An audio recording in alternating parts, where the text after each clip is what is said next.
Louis has kind of talked you into going to therapy, right? And it's so fun to see you opening up about your feelings, because for the longest time you were just like, we're Italian, we don't talk about our feelings. Exactly. And yeah, I mean, like, yeah, it's like therapy. It's like, what is that? Yeah, Italians don't believe in therapists.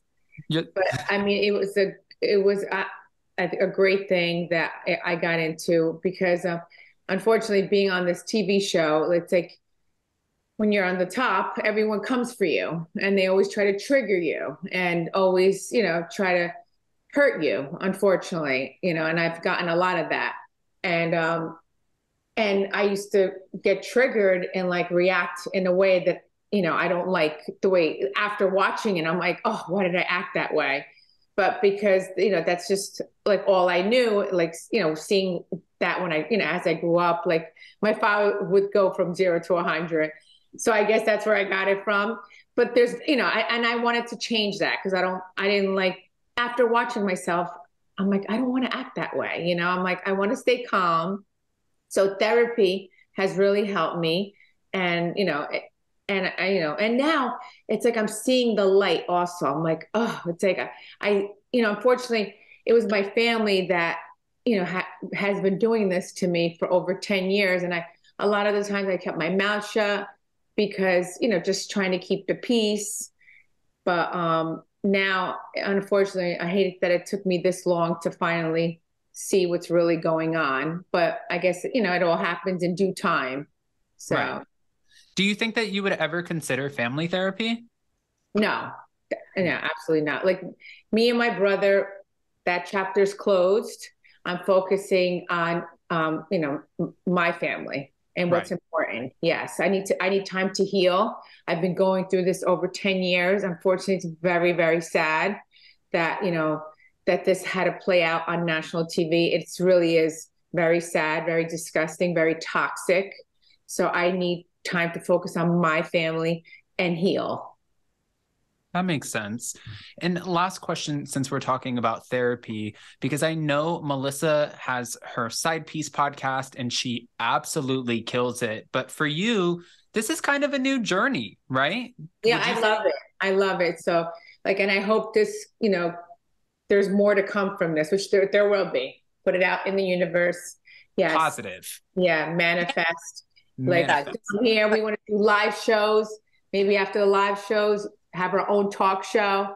Yeah. And like, and spiral into that.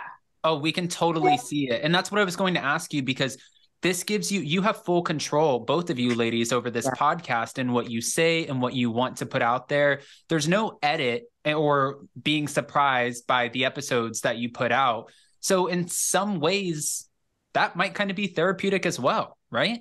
No, it is. It is. Like we talk about everything. Like, Everything. yeah, we talk about like what's going on in my life, what's going on in Melissa's life, what's going on in the world. Yeah, we take questions from fans. We sometimes a little bit here and there. We talk a little bit of housewife. But yeah, I mean, sometimes we talk about what's going on in the show. But that's it. We're moms. We're wives. We talk about like, everything that's going on. We love that.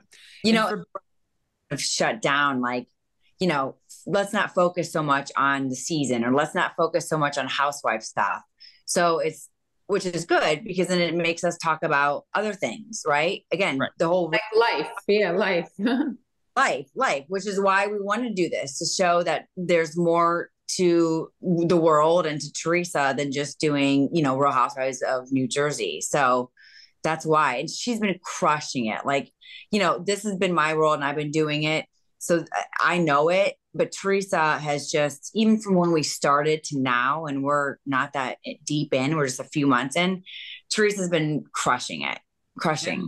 The fact that you're able to, I mean, especially the way that you met, it seems like, Teresa comes from this world where at this point, she's been on TV for a long time now, and you never really know who's coming in with the right intentions or the wrong intentions. So, Oh no, you're definitely right about that. Yeah. yeah. So, I mean, I think it's pretty amazing, Melissa, that you both were able to connect, and create this podcast and, like you said, manifest and put it out there. And I was going through your podcast and I see you've had some incredible interviews and conversations. You've had Jacqueline Larita, you've had Alexia Echevarria, which I love that everyone compares the two of you because she really does remind the Bravo fans of like a Miami Teresa. It's so funny.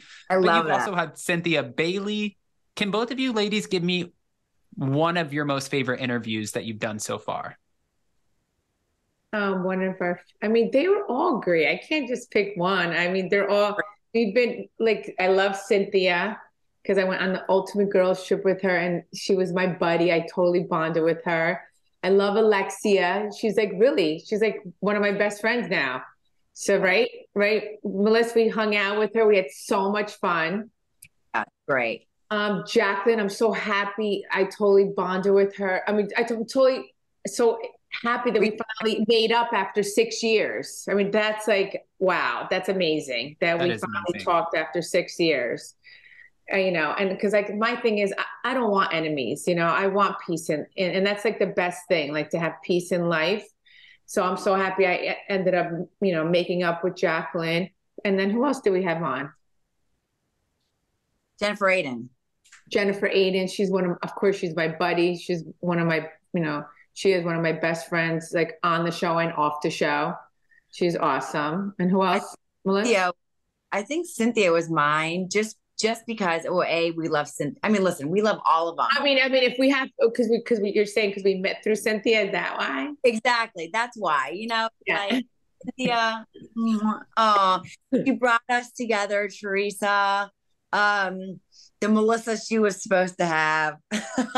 See, I ended up getting the Melissa I was supposed to have. Exactly. It's so funny because Cynthia, I feel like she's always one to deliver a moment for everyone. I was telling her this because I met Cynthia in Los Angeles and she got me into a Mariah Carey after party. And I'm like, I don't even know how this happened, but I'm sitting at the table with her, Mariah Carey, Nene Leakes, and I just met her that night. We went from the Abbey to there, had the best time. And then I saw her again at BravoCon after the divorce news broke. And we were riding in the Sprinter van back to the Gansevoort. And I said, Cynthia, I'm going to find you, you are independent and amazing on your own, but I'm going to find you a man that deserves you right here in Palm Beach County. I failed to do so. So since you're in your love bubble over there, Teresa, maybe we can put that on you. Adam, take your shit going. You know, it's so funny. I feel like everyone, because I've had talks with her and she's like, listen, you know what I want. Can you help me? And so I feel like I've been like on a mission too, even like trying to get my husband's crew on it. Yeah, we got to find her something good. But yes, she set us up. There's doubtful, maybe it would have happened, but just it would have taken obviously a lot longer for Teresa and I to get it going. And now, like, I can't even imagine my world not talking and to Teresa and laughing and having her in my world, like my sister. Like I was just telling someone, like she's like my sister, and you know I would do anything for this crazy girl.